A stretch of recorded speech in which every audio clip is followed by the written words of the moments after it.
J'adore observer tous les phénomènes météo, que ce soit orage, tornade ou vague de froid. Pour observer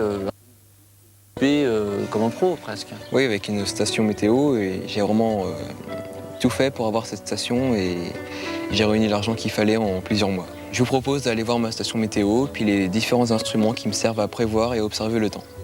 Il y a différents instruments comme le thermohygromètre qui mesure la température et l'humidité.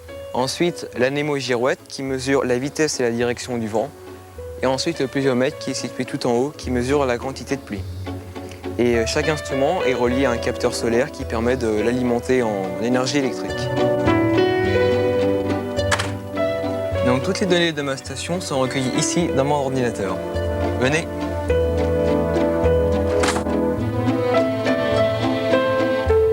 Donc là on est au centre névralgique, j'ai envie de dire, de ton installation. Alors est-ce que tu peux nous expliquer comment ça fonctionne?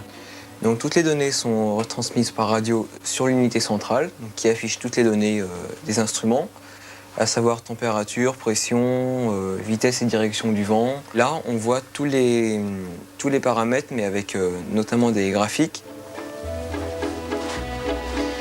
Donc ça, c'est ma webcam qui filme en temps réel le ciel à l'extérieur. Elle prend une image toutes les minutes et elle les envoie directement sur mon site. Qu'est-ce qu'on trouve sur le site que tu as créé alors exactement? Il y a de nombreuses rubriques comme des prévisions, des observations ou alors des rubriques pour comprendre. Aussi des dossiers, donc d'événements météo que j'ai pu rencontrer. Donc je fais des comptes rendus, tout ça avec des photos. Qu'est-ce que tu comptes faire alors? Tu as déjà prévu les études que tu vas faire? Oui, si j'y arrive vraiment, je tenterai un concours à Météo France.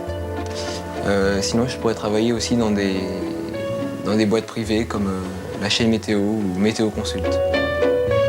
Alors disait son rêve d'enfant. Fabienne Amiac, il est drôlement équipé cet ado. Mais absolument. Oui, n'est-ce pas, monsieur le maire? Mais n'est-ce pas? Monsieur le maire, vous êtes Voilà. d'accord? Un peu de subvention Mais en oui. plus. Très bien. Quelle audace! Ton Il habite pas loin, ton il a avenir tout, est ce tracé, gosse. mon petit. Ah bah voilà, il habite Ton pas avenir loin. est tracé. Arrête tes études, repose-toi, on va venir te chercher là-bas, dans le Val d'Oise, dans le Val-de-Marne. Puis pardon. Laurent, il prend bientôt sa retraite. Oui. Laurent, tu vas remplacer Laurent. Voilà. Tu appelles Laurent Romeshko demain matin, et puis tout va se faire dans l'harmonie et dans la Alors, hors douceur. antenne, un numéro de téléphone. Tu as du travail lundi. Alors, je vais vous présenter Virginie Davio. Bonjour Virginie.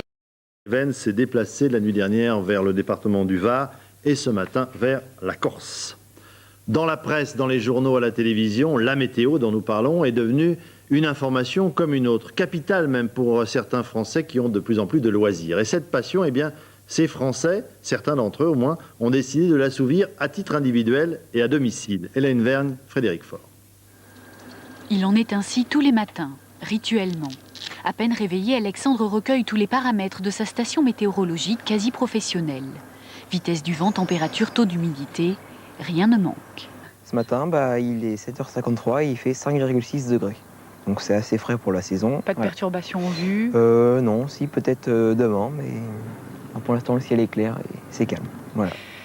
Anticiper les caprices du temps, prévoir l'évolution des masses nuageuses, en un mot, jouer au devin. Alexandre en a toujours rêvé. À 14 ans, ce collégien n'a déjà plus rien d'un novice. De lecture en formation, il espère d'ailleurs y consacrer sa vie.